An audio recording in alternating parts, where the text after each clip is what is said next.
Dati po akong mananahi, mula 14 anyos ako hanggang 60 years old. Yung mga tao na yan, nadagdaan, ang hirap talaga hanggang nag-asawa ako. Hindi nga ako makapaaral sa mga anak kong tatlo ng college, gawa ng sobra talagang hirap. Dati nakatira kasi kami sa maliit na bahay na bulok, butas-butas ang dingding. Dati dito kami nakatira mula 1996. Bubong namin tumutulo.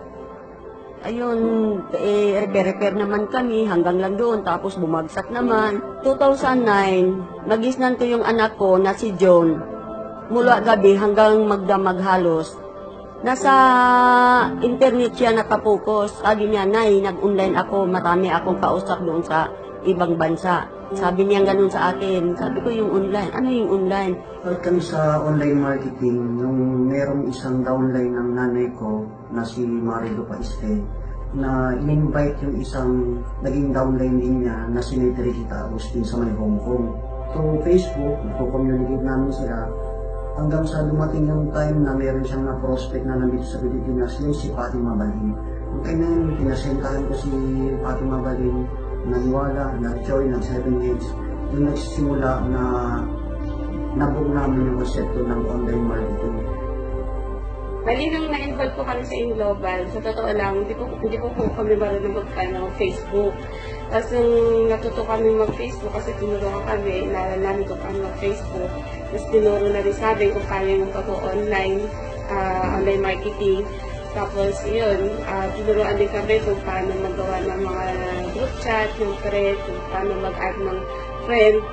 Tapos yun, doon namin sinimula yung pag-online sa online marketing, tapos kung paano mag-prospect sa iba't ibang bansa. Hanggang sa nagkaroon na kami ng mga leaders online na nasa ibang bansa. Na ngayon, nakakatuwa sabihin na halos lahat sila, marami na nag-for good sa grupo ng Unicorn dahil sa online marketing. Ang nakuha namin, una yung lote na 190 square meter sa Davao, Panabo. Pagkatapos nun, pinatayuan ng bahay si John Amel sa Antipolo. 2014, nakapatayo ako ng bahay na ito.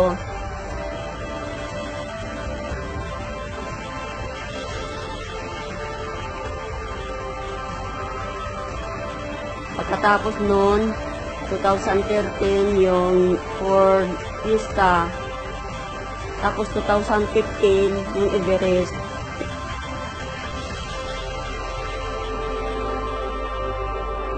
Pero may BCO pa doon sa Antipolo, 2014 nag-umpisa hanggang ngayon.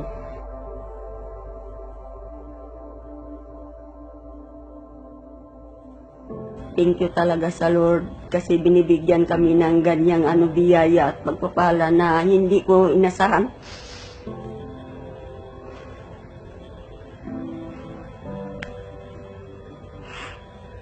Sa mga members at non-members, ang maipayo ko sa inyo, huwag na ninyong pagdudahan kasi ako nga nagawa, kayo pa kaya.